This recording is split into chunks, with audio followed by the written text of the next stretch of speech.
Assalamualaikum warahmatullahi wabarakatuh. Perkenalkan, nama saya Lisa dari D3 Keperawatan, mahasiswi Setika SPTH Tasikmalaya. Nah, di sini saya akan menjelaskan atau mempresentasikan tentang masalah atau kasus yang saya ambil dari puskesmas tempat saya praktek, yaitu tentang dispepsia. Baik, kita mulai saja dari pengertian dispepsia.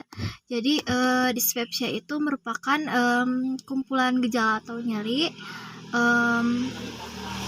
yang terdiri dari nyeri, rasa sakit, tidak nyaman di ulu hati atau di lambung, terus kembung, mual muntah, sendawa, rasa cepat kenyang, dan si perut itu terasa kenyang. Dan keluhan ini tidak ditemukan di setiap penderita. Bahkan pada seseorang penderita, keluhan tersebut dapat berganti atau bervariasi, baik dari segi jenis keluhan maupun kualitas keluhan. Nah, untuk kasus yang saya ambil, saya mengambil 2 diagnosa. Langsung ke laporan kasusnya, asuhan keperawatannya, yaitu identitasnya nama Nyonya Y, umurnya 28 tahun, jenis kelaminnya perempuan, statusnya kawin, terus agamanya Islam, pekerjaan ibu rumah tangga, pendidikan SMP, alamat Cikangkung 1/2. Nah, untuk penanggung jawabnya namanya Tuan B, umurnya 33 tahun, hubungan keluarga suami, pekerjaannya petani. Nah, keluhan utamanya, klien masuk IGD Puskesmas Cikembulan diantar keluarga pada tanggal 8 Mei 2021 jam 8 dengan keluhan nyeri di perut, rasa perih di ulu hati, dan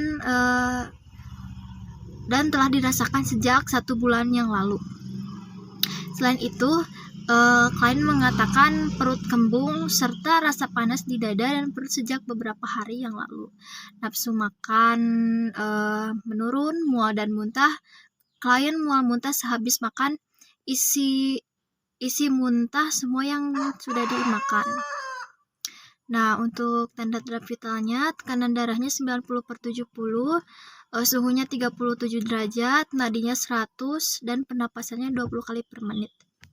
Untuk riwayat kesehatan sekarangnya, pada saat dilakukan pengkajian, klien mengatakan nyeri pada daerah perut, nyeri menyebar ke ulu hati, skala nyerinya 4, nyerinya bertambah apabila makan dan minum, nafsu makannya menurun, mual dan muntah, setelah muntah dada terasa panas sampai ke leher, muntah berisi air saja, badan lemes dan lesu, cemas dengan penyakitnya, mulutnya terasa luka. Nah, untuk selanjutnya, pada saat dilakukan observasi, klien tampak meringis. Klien melokalisir nyeri, skala nyerinya 4. Klien tampak cemas, sering bertanya-tanya tentang penyakitnya. Klien tidak menghabiskan porsi makanan, terus letih, lemah, dan lesu. Untuk riwayat kesehatan dahulunya, klien mengatakan ada riwayat emas sejak 1 tahun yang lalu, dan klien sebelumnya belum pernah dirawat di rumah sakit ataupun di puskesmas. Klien hanya pergi berobat ke puskesmas yang terdekat dengan rumah apabila klien mengalami gejala emah atau lambung.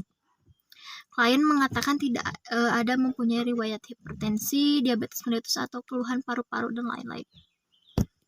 Untuk riwayat kesehatan keluarganya, tidak ada yang mempunyai riwayat penyakit seperti DM, hipertensi, asma, dan lain-lain.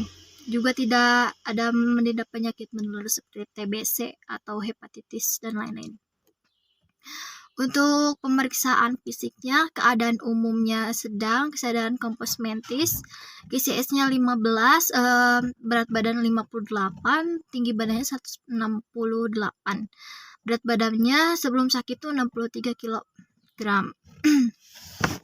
Selanjutnya, untuk tanda-tanda vital, suhunya 30 derajat Celcius, nadinya 100, terus pernapasannya 20 kali per menit, tekanan darahnya 90/70 mmHg. Nah, gitu. Untuk kepala bersih, matanya simetris juga, hidung, telinga, mulut dan gigi juga bagus, lehernya normal, toraknya simetris kiri dan kanan paru-parunya. Terus lanjut ke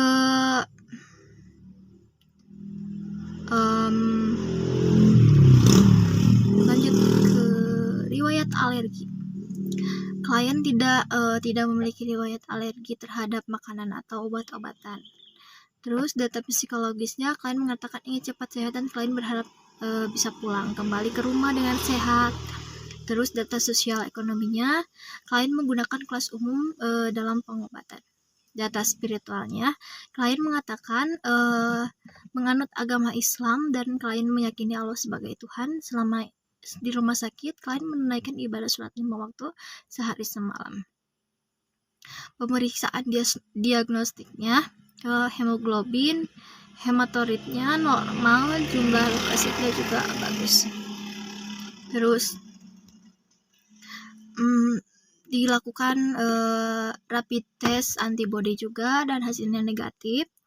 Terus untuk terapi obatnya ringelactat, ranitidin, ikaneoron, paracetamol, terus denfluridon, vitamin B komplit, injeksi oprazol, terus sukralfat dan sebagainya. Untuk diagnosanya saya mengambil 2, yaitu nyeri akut dan ketidakseimbang nutrisi kurang dari kebutuhan tubuh. Untuk yang pertama, nyeri akut, DS-nya klien mengatakan nyeri pada ulu hati, klien mengatakan rasa panas di perut dan di dada, klien mengatakan perut terasa kembung. Untuk DO-nya, klien tampak memegang perutnya, klien tampak meringis skala nyeri 4, suhunya 37 derajat Celcius, nadi 100 kali per menit, pernapasan 20 kali per menit, tekanan darah 90/70 mmHg.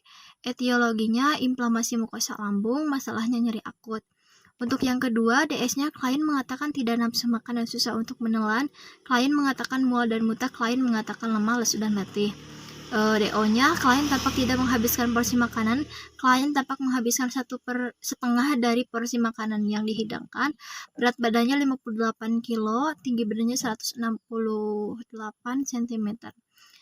Untuk etiologinya anoreksia, masalahnya ketidakseimbangan nutrisi kurang dari kebutuhan tubuh. Nah, untuk intervensinya, nyeri akut, DS-nya klien mengatakan nyeri pada ulu hati, klien mengatakan panas dan di perut dan di dada, klien mengatakan perut terasa kembung. Untuk DO-nya, klien tampak memegang perut, klien tampak meringis skala nyeri 4. Kriteria hasilnya menggunakan skala nyeri untuk mengidentifikasi tingkat nyeri, melaporkan bahwa nyeri berkurang dengan menggunakan manajemen nyeri, melaporkan kebutuhan tidur dan istirahat tercukupi. Terus mampu menggunakan metode non farmakologi untuk mengurangi nyeri. Untuk intervensinya, lakukan pengkajian nyeri secara komprehensif yang meliputi lokasi, karakteristik, durasi, frekuensi, kualitas, intensitas, dan faktor pencetus. Observasi adanya petunjuk nonverbal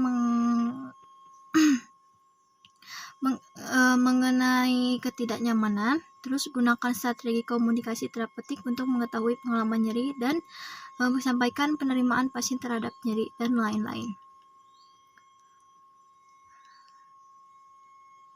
Terus sudah. Kalau begitu presentasi saya sudah selesai.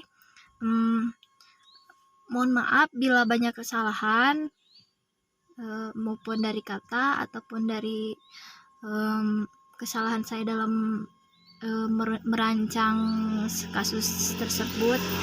Mohon dimaafkan. Sekian. Wassalamualaikum warahmatullahi wabarakatuh.